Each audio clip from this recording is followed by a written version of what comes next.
تقویٰ کے لیے اور اللہ والی حیات کے لیے اللہ سبحانہ تعالیٰ نے جو نسخہ بیان فرمایا ہے قرآن پاک میں، وہ ہے کونوا مع الصادقین۔ اے ایمان والو، اللہ سے ڈرو، مگر تقویٰ کی نعمت کہاں سے حاصل ہوگی؟ اللہ کا ڈر کس کی صحبت سے ملے گا؟ فرماتے ہیں کونوا مع الصادقین، رہ کرو متقین بندوں کے ساتھ۔ اب آپ کہیں گے صادقین کا ترجمہ متقین کیوں ہوتا ہے؟ اس کا کیونکہ اللہ تعالیٰ ہی نے اس کی ایک جگہ صادقین کو متقین فرمایا ہے، اولئک الذین صدقوا واولئک هم المتقون۔ تو صادقین کو خود اللہ نے متقین فرمایا ہے، لہذا علماء کرام اور مفسرین اعظام صادقین کا ترجمہ اسی لیے متقین سے کرتے ہیں۔ اگر کوئی پوچھے کہ بھئی کونوا مع الصادقین، اس کا ترجمہ تو ہے سچوں کے ساتھ رہو، لیکن یہ کیا بات ہے کہ مفسرین اس کا ترجمہ کرتے ہیں رہو اللہ سے ڈرنے والے اور اللہ کے اولیاء اور بزرگان دین کے ساتھ رہو؟ ڈرنے والوں کے ساتھ کیسے صادقین کا ترجمہ کیا جاتا ہے؟ تو آپ کیا جواب دیں گے؟ کیونکہ آیت میں قرآن کا بعض جز بعض کی تفسیر کرتا ہے۔ اللہ تعالیٰ خود اپنے کلام کی جب تفسیر فرما دیں تو پھر کس بیوقوف کو حق حاصل ہے کہ وہ اپنی رائے لگا دیں؟ جیسے اللہ تعالیٰ نے فرمایا عصا آدم سے علیہ السلام سے قصور ہو گیا، عصیان ہو گیا، چوک ہو گئی، خطا ہو گئی، گندم شجرہ ممنوع جس چیز کو منع کیا گیا تھا اس کو کھا لیا۔ اب بیوقوف مفسرین یعنی خضر و پودے جنہوں نے کہیں پڑھا نہیں، خضر اس لیے کہتا ہوں کہ بہت سے خود مطالعے سے جو ہو جاتے ہیں اور جن کا کوئی استاد نہیں ہوتا، تو وہ لوگ اپنی عقل و تدبیر سے ایسی گمراہی میں پڑتے ہیں کہ اس کو کچھ پوچھو مت۔ جیسے اس کار کیا ایکسیڈنٹ جس کی کار کے بریک پر کسی ڈرائیور کا پیر نہ ہو۔ ایک کار نئی خریدی 5 لاکھ کی، شاندار کار تو شاندار ہے، مگر اس کے بریک پر کسی ڈرائیور کا پیر نہیں۔ لہذا جب تک راستہ سیدھا ہے وہ خیر چلی جائے، لیکن جہاں چوراہا آئے گا وہاں ایکسیڈنٹ ہو جائے گا۔ کس چیز کا چوراہا آئے گا؟ جاہ، مال، حب دنیا، لوگوں میں شہرت، بس پھر ختم، وہیں ایکسیڈنٹ ہوا اور اس کے اوپر بیٹھنے والے بھی مرتے ہیں۔ لہذا سوچ لو، اس بھینس کی دم مت پکڑو جو آگے چل کر غوطہ اس میں بھور میں ڈوبنے والی ہے۔ اکثر دیہاتوں میں آپ نے دیکھا ہوگا کہ بچے کھیل کے طور پر بھینس کی دم پکڑ لیتے ہیں اور تیرنا جانتے نہیں، وہ پیچھے پیچھے بھینس تیرتی جا رہی، وہ بھی جا رہے ہیں، آگے بھینس بھور میں پھنس گئی، جب بھینس ڈوبی تو یہ لڑکے وہ ڈوب گئے۔ جب جس کی دم پکڑی ہوئی ہے جب وہ ڈوبے گا تو دم گرفتار ہے، وہ دم جس کی پکڑی جاتی وہ بھی ڈوب جاتی۔ اسی لیے بزرگوں نے فرمایا کہ ذرا سوچ سمجھ کر کے ہاتھ دو۔ مولانا جلال الدین رومی فرماتے ہیں اے بسا ابلیس آدم روئے ہست، بہت سے ابلیس آدم کی شکل میں ہیں۔ اے بسا ابلیس آدم روئے ہست، بہت سے ابلیس و شیاطین آدمیوں کی شکل میں بیٹھے بیٹھے مالا جپ رہے ہیں، مگر وہ کیسے جپ رہے ہیں؟ رام رام جپنا اور برائے مال اپنا۔ شاہ عبدالغنی صاحب رحمۃ اللہ علیہ نے فرمایا کہ ایک فقیر تھا دریائے وہاں الہ آباد میں، جمنا گنگا کے سنگم کا میلہ تھا، سارے ہندوستان کے ہندو گئے تھے وہاں اشنان کرنے۔ اشنان ماننے والوں نے آپ کو جناب غسل نہانا، وہ ان کا مذہبی لفظ ہے، اس لیے تو وہاں ایک شخص نے دیکھا کہ ایک سادھو، ہندو سادھو فقیر ہر قدم پر یوں کرتا ہے پھر آگے چلتا ہے۔ کسی نے پوچھا یہ کیا بات ہے؟ اس نے کہا کہ ہر جگہ کوئی نہ کوئی چوٹی ہوتی ہے، تو میں پھونک دیتا ہوں تاکہ چوٹی نہ ہو اور میرا پیر کے نیچے کوئی جیو ہتیا نہ ہو۔ اب بتائیے جیو ہتیا معنی بتاؤ، ابھی تو اشنان کے معنی تو بتا دیا آپ، یعنی کسی کوئی جان ضائع نہ ہو۔ چونکہ پاکستان میں آپ کم عمری میں آ گئے، ہم بدھوں سے پوچھو تو ہندوستان میں رہ کے آئے، وہ سب لغت سے واقف ہے نا۔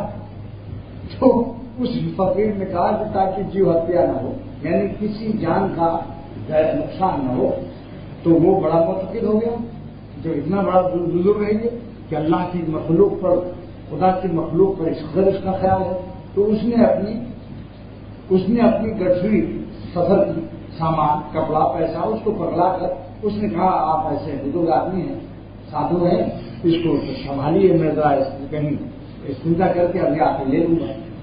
وہ جناب لے کے بھاگ گیا.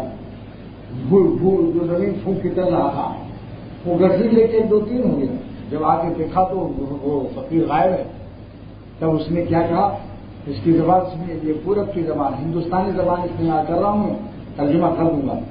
اس نے جب دیکھا وہ بھاگ گیا اس کی گٹھری لے کر تب اس نے کہا کہ دیکھا ایک بھوئی پھونکا فقیر دیکھا ایک بھوئی پھونکا یعنی جو زمین پھونک کر چلتا تھا دیکھا ایک بھوئی پھونکا فقیر گٹھری لے گا تیرے تیر کنارے کنارے یعنی میری گٹھری جمنا کے کنارے لے لے کے کنارے کنارے ایک دو ہو گیا.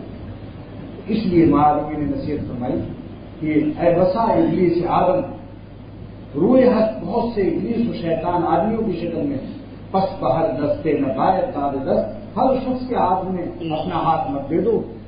آپ دنیاوی سامان بھی دیتے ہیں تو کلی کا نمبر دیکھتے ہیں. بہت بڑی چیز ہے ایمان حوالے کرنا سمجھ بوجھ کر کے صحبت اختیار کرو. ایسا اچھا اور پھر مناسبت بھی دیکھو. مان لیجیے وہ ٹھیک ہے صحیح ہے ہر تمام علماء بھی کہتے ہیں وہ بالکل شیخ ہے واقعی صحیح ہے اور بزرگوں کا صحبت یافتہ بھی مگر اپنی مناسبت بھی ملاؤ. پھر اس کے ہاتھ میں ہاتھ دو اور اس سے وظیفہ پوچھو اور اس سے خون چڑھواؤ ڈرپ لگواؤ. اور اگر دل سے دل نہیں ملا مناسبت نہیں ہوئی تو فیض نہیں ہوگا نفع نہیں ہوگا. اس کی مثال بالکل ایسی ہے جیسے ڈاکٹر نے محمد علی قلعے کا خون آپ کو نہیں چڑھایا گروپ نہیں ملا اس کا خون آپ مریض کا خون ملایا اس کا گروپ نہیں ملا. اس نے کہا بھائی محمد علی صاحب آپ بے شک بین الاقوامی انٹرنیشنل باکسر ہیں لیکن آپ کے خون کا گروپ نہیں ملتا ہے اس لیے نہیں چلائیں گے یہ ڈرپ نہیں چلائیں گے آپ. اتنے میں کمزور آ گیا کون داؤد کہاں گئے دیکھو یہ فرانسیسی لڑکا داؤد دبلا پتلا آ گیا باکسر بھی نہیں ہے رہا اس کا خون کا گروپ اس سے مل گیا اس نے اس کا خون چڑھا دیا اور تندرست ہو گیا. ایسی روحانی مناسبت کی چیز ہوتی ہے جو آنکھ سے آنکھ ملتے ہی دل سے دل مل جاتا ہے. پہلے ہی ملاقات میں دل کھینچنے لگتا ہے. عالم ارواح کی ملاقات ہوتی ہے. بخاری کی حدیث ہے کہ جن کی روحیں وہاں آپس میں مل گئی ہیں دنیا میں جب ان سے ملاقات ہوتی ہے تو بس کچھ نہ پوچھو پہلے ہی ملاقات میں لطف آ جاتا ہے. اور اگر وہاں روح کا ایک کا پیٹ ایک کا منہ ہو گیا وہاں تو دنیا میں آ کر چاہے باپ بیٹے ہوں لڑتے رہتے ہیں. سگا بھائی بھائی کو مناسب نہیں. ایسے کتنے میں نے باپ بیٹے دیکھے کہ ان کی مناسبت نہیں لڑ رہے ہیں ایک دوسرے سے باتیں نہیں کرتے. اور ہمارے بیٹے کے بارے میں یہ الحمدللہ میڈیا میں تقریباً سوالات پڑھتا ہوں طلبا کہتے ہیں کہ میں نے تو ایسے باپ بیٹے دیکھے تھے جو آپس میں ہنس بھی لیتے باتیں بھی کر لیتے ہیں. یہ عبدالرحمان بھی کہہ رہا میں اکثر وہاں تھا. اس پر میرا ایک شعر ہے مناسبت ہے. آنکھ سے آنکھ ملی دل سے مگر دل نہ ملا. آنکھ سے آنکھ ملی دل سے مگر دل نہ ملا. عمر بھر ناؤ پر بیٹھے مگر ساحل نہ ملا. آدمی آدمی سے ملتا ہے دل مگر کم کسی سے ملتا ہے. آپ بازار میں شہر میں جائیے بندر روڈ کتنے آدمیوں سے ملاقات ہوتی ہے مگر کیا سب سے دل مل جاتا ہے. یہ بھی شعر ہے. آدمی آدمی سے ملتا ہے دل مگر کم کسی سے ملتا ہے. آنکھ سے آنکھ ملی دل سے مگر دل نہ ملا. عمر بھر ناؤ پر بیٹھے مگر ساحل نہ ملا. ناؤ پر بیٹھے رہے ساری زندگی کشتی کنارے پر نہیں ملی. اس لیے دوستوں بزرگوں نے فرمایا کہ مناسبت دیکھو شہرت مت دیکھو ٹی وی اخبارات میں نام مت دیکھو.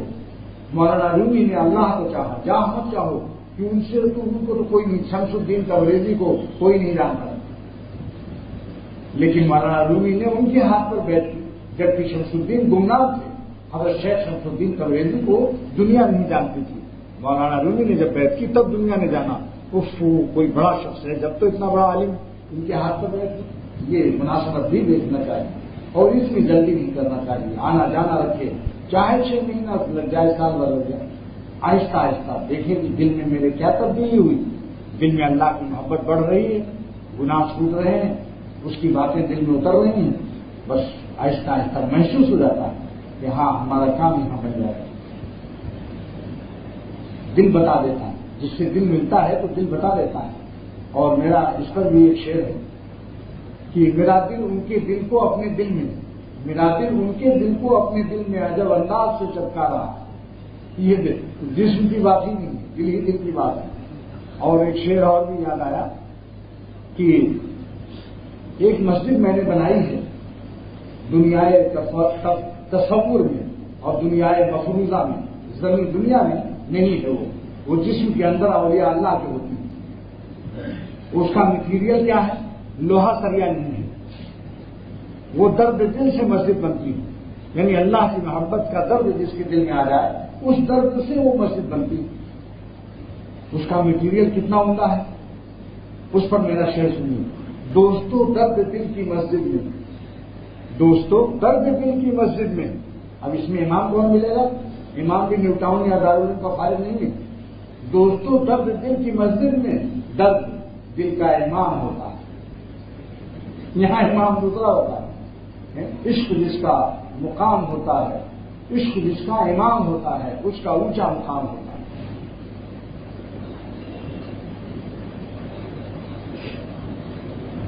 بے عشق کچھ حاصل نہیں، سنو، بے عشق کچھ حاصل نہیں گر لاکھ سرمارا کرے.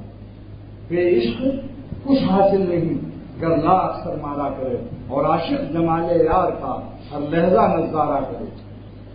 محبت سے ایک اللہ قبول ہو جائے تو 1 کروڑ اللہ اللہ کرنے سے وہ زیادہ قیمتی ہوتا ہے. اسی لیے بزرگوں کی 1 منٹ کی صحبت 100 برس کے اخلاص کی عبادت سے افضل ہے. بزرگوں کی 1 منٹ کی صحبت 100 برس کے تہجد اور اخلاص کی عبادت سے افضل ہے، کیونکہ وہاں درد محبت کا ایک قطرہ مل جاتا ہے.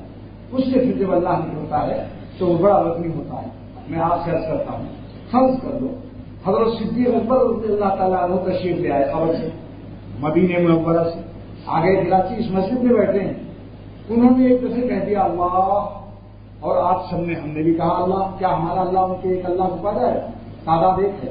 ایک دفعہ انہوں نے بھی کہا میں تو کہتا ہوں ساری دنیا کے مسلمان 70 کروڑ 90 کروڑ ہیں اس وقت مسلمانوں کی تعداد. 90 کروڑ مسلمانوں کا اللہ اور صدیق اکبر کا ایک اللہ برابر نہیں ہو سکتا.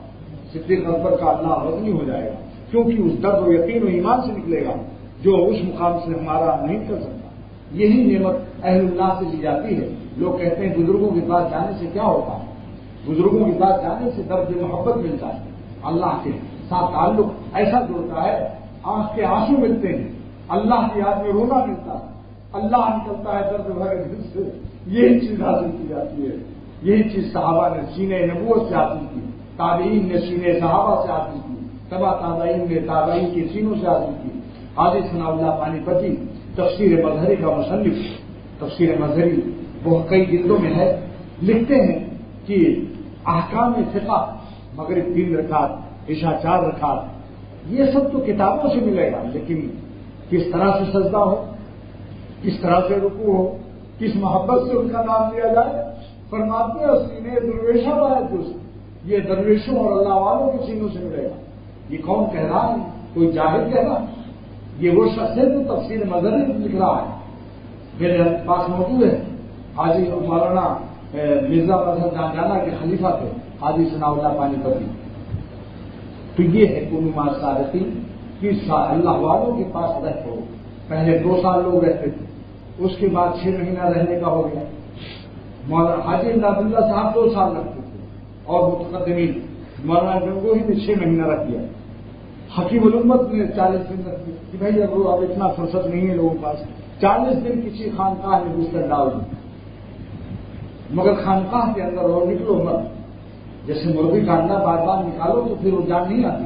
21 دن تک کھڑا رہے اس کے پر مسلسل. اگر نکالو ادھر ادھر رکھو پھر رکھ دو، نکالو پھر رکھ دو، اس انڈے سے بچہ نہیں آئے گا. 40 دن اب مجھے اپنے ایک عمل کا اظہار کرنا پڑتا اور آپ لوگوں کی خاطر سے. 17 سال کی عمر میں جب شاہ عبد الغنی صاحب رحمۃ اللہ علیہ کے ہاتھ پر بیعت کی تو 40 دن مسلسل پہلی ہی ملاقات میں رہنے کی اللہ تعالیٰ نے توفیق دی. اور عید بقرعید کا دن تھا، جبکہ بقرعید اور عید لوگ اپنے ماں باپ کے یہاں کرتے ہیں. میرا والد کا انتقال ہو چکا تھا. میں نے اپنی ماں سے گزارش کی کہ میں نے 17 سال 16 سال عید آپ کے ساتھ کیا ہے، عید بقرعید، یہ میں ایک اللہ والے کے ساتھ بقرعید کرنا چاہتا ہوں. میں نے ایسا نظام بنایا، اللہ تعالیٰ کی رحمت سے توفیق ہوئی کہ جب میری گاڑی پہنچی فجر کے وقت تو 2 گھنٹے کے بعد بقرعید کی نماز ہوئی. حضرت ہمارے غسل تیاری کر رہے تھے، اتنے ہی میں پہنچ گیا. بہت دور میرے ضلع سے ان کے ضلع کا بڑا فاصلہ، اور حضرت دیکھ کر ہنسے، خوش ہوئی. 40 دن رہا وہ چلہ جو ہے آج تک اس کا فائدہ محسوس ہو رہا ہے، وہ چلہ آج تک فائدہ محسوس. تو کونوا مع الصادقین کی کہ اللہ والوں کے ساتھ کچھ دن رہ لو. یہ مت دیکھو کہ کیا ہو رہا ہے، چاہے وہ تقریر نہ کرے، چاہے آپ سے بات بھی نہ کرے، لیکن رات کی رانی کے نیچے چارپائی ڈال دو. رات کی رانی تقریر نہیں کرے گی، کوئی آپ کو کچھ نہیں کہے گی. صبح جب آپ اٹھیں گے تو آپ کا دماغ تازہ ملے گا، کئی گنا قوت آئے گی دماغ میں. حالانکہ رات کی رانی نے تقریر کی ہے. اور دن میں دن کے راجا کے پاس لے جاؤ، رات کو تو رات کی رانی کے پاس، اور دن میں دن کا راجا. دن کا راجا جانتے ہیں، اس کی خوشبو دن میں ہوتی ہے. مطلب یہ ہے کہ اللہ والوں کے لیے یہ ضروری نہیں. شیخ الحدیث مولانا زکریا صاحب رحمۃ اللہ علیہ سخت جون کے مہینے میں فیصل آباد سے کراچی آ رہے تھے.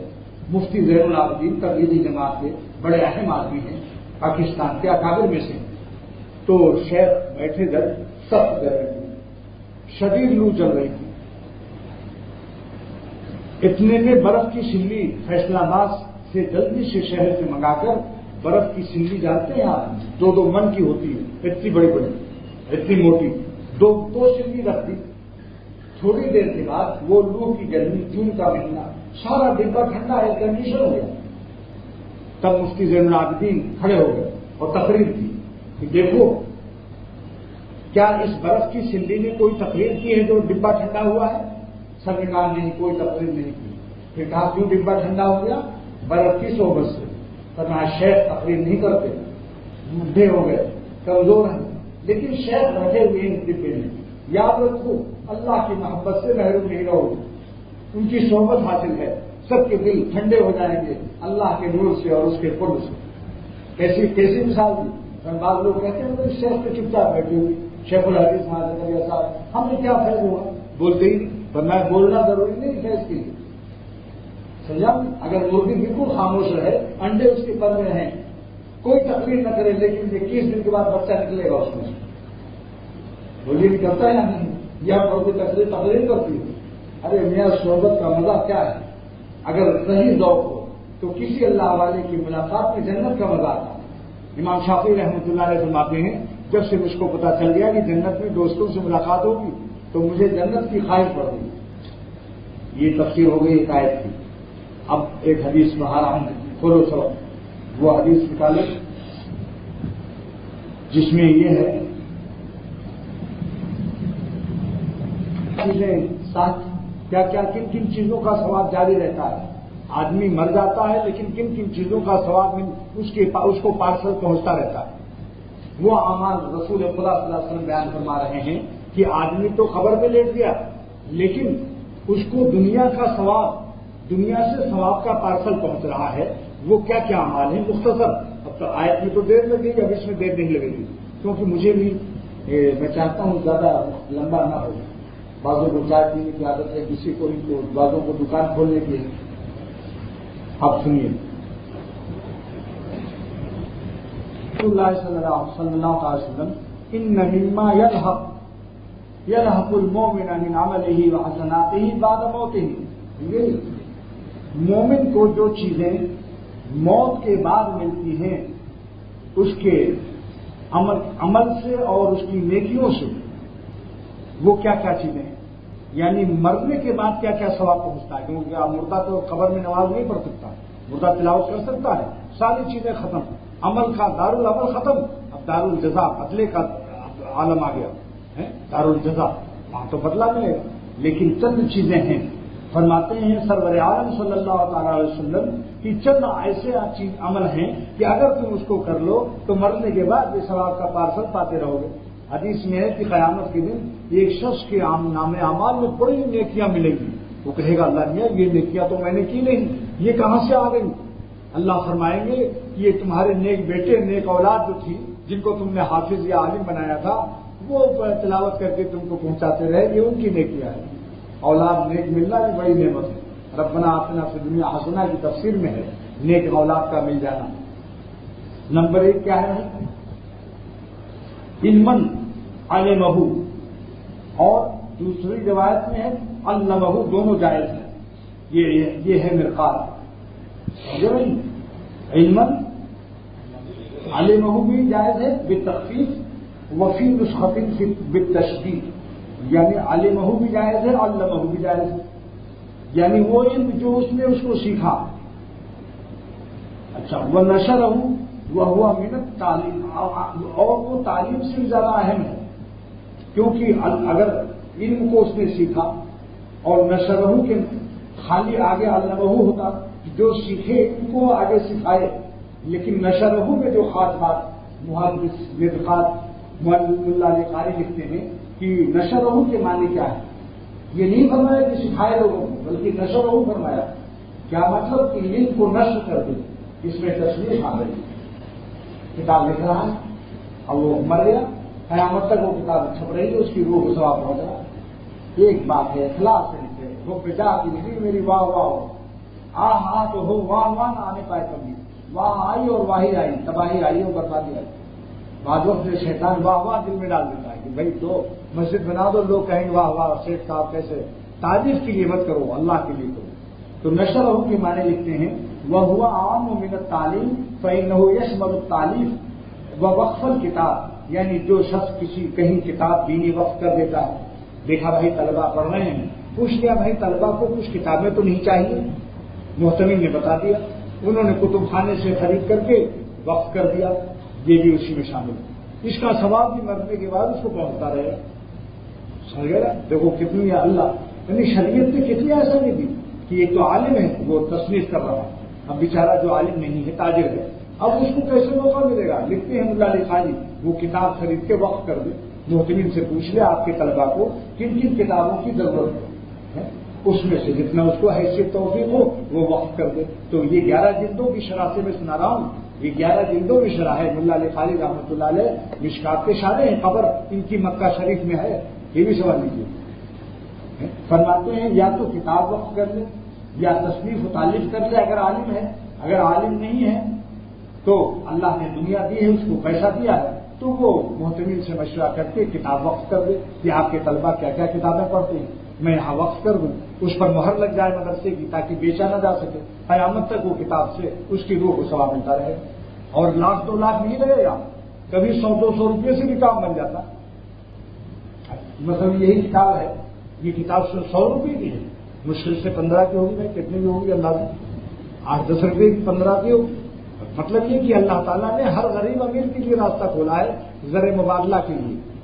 زر مبادلہ کس کو کہتے ہیں؟ فارن ایکسچینج، یعنی آخرت میں اپنی کرنسی کیش کر لو۔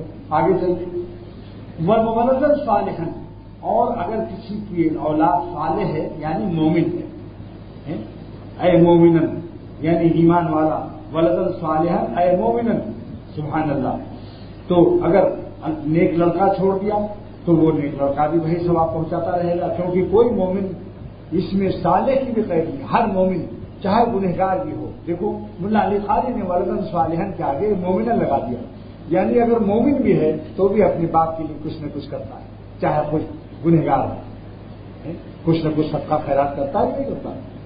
لہذا ہاں کافر ہے وہ نہیں کرے گا، کافر کا عمل بھی قبول نہیں۔ ترکہ بعد موت، جو ایسی چیزیں جو اپنے مرنے کے بعد اس نے چھوڑا، ایسی کتابیں وقف کر دی، نیک اولاد چھوڑ دیا، اور مصحفاً ورثہ، یعنی اس نے کچھ کتابیں شریعت کی، دین کی، مذہب کی کچھ کتابیں اس نے اپنے خاندان میں چھوڑ دیا خرید کر کے۔ اب یہ تو مر گیا، اب اس کے لڑکے پڑھ رہے ہیں، اور لڑکوں نے بھی نہیں پڑھا تو پوتوں نے پڑھا، اب یہ خبر میں ہے، پوتوں نے پڑھا، ہاں اتنی اچھی کتاب اسوہ رسول ہے، حضور صلی اللہ علیہ وسلم کی سیرت ہے، پیدائش سے لے کر موت تک تمام سنت اس میں جمع ہے، کتب خانے مظہری میں موجود ہے۔ ایک شخص نے مثلا اسوہ رسول صلی اللہ علیہ وسلم یعنی حضور کی زندگی کا پورا تمام عمل موجود ہے اس میں، اتنی موٹی کتاب ہے، کتب خانہ مظہری میں بھی موجود ہے، کسی نے بھی خرید کے رکھ لیا، خود بھی پڑھ رہا ہے، انتقال ہو گیا، اب بیٹے پڑھیں گے، پوتے پڑھیں گے، اور آئندہ اور جو پڑھیں گے سارا ثواب اس کی روح کو پہنچ رہا ہے. بجائے ٹی وی VCR لینے کے اگر آپ یہ کتابوں میں پیسے لگ جائیں تو ہر شخص یہاں چھوٹا سا کتب خانہ ہو ایک الماری میں، تو سبحان اللہ یہ ہے کہ یہ مرنے کے بعد اس کو ثواب پہنچتا رہے گا.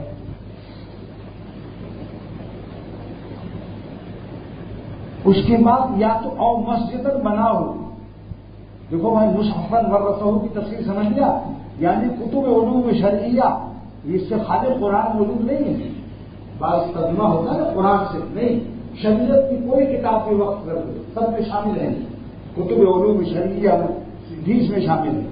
اور آگے چلو اور مسجد بناؤ، تو معلوم ہوا مسجد میں اگر 10 لاکھ لگتا ہے ایک آدمی کیسے لگ سکتا ہے؟ حدیث میں آتا ہے اگر اتنا پیسہ دے دیا تو گھونسلہ کے برابر بھی اس کا حصہ لگ گیا، اس کے لیے بھی جنت کا وعدہ ہے. یعنی اس کی اتنی رقم لگی کہ جس میں چڑیا کا گھونسلہ بن جاتا ہے مسجد کے اندر، اس کو بھی اتنے ہی ثواب، اس کا بھی جنت میں اللہ تعالیٰ گھر بنا دیں گے. تو مسجد بناؤ، مسجد کے ساتھ ساتھ ملا علی قاری نے اس کی شرح میں لکھا ہے کہ اسی کے معنی میں علماء کے لیے مدرسہ بنانا اور صالحین کے رہنے کے لیے خانقاہیں بنانا، مسافر خانہ بنانا، یہ بھی شامل ہے. دیکھ لو بھائی، وفی مانا ہو مدرسۃ العلماء وروضۃ الصلحاء ہے نا، صالحین کے رہنے کی جگہ مسافر خانے یا کوئی خانقاہ، اس میں مدرسے علماء کے مدرسے بھی شامل ہیں.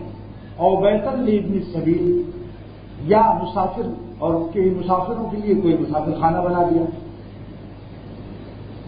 یا اپنے مال سے صحت کی حالت میں اور اپنی زندگی میں اس نے خیرات کر دیا، صدقہ جاریہ، کوئی مدرسہ مسجد کہیں کچھ بنا دیا جو صدقہ جاریہ ہے. یہ چیزیں اس کے بعد میں مرنے کے بعد پہنچے گی.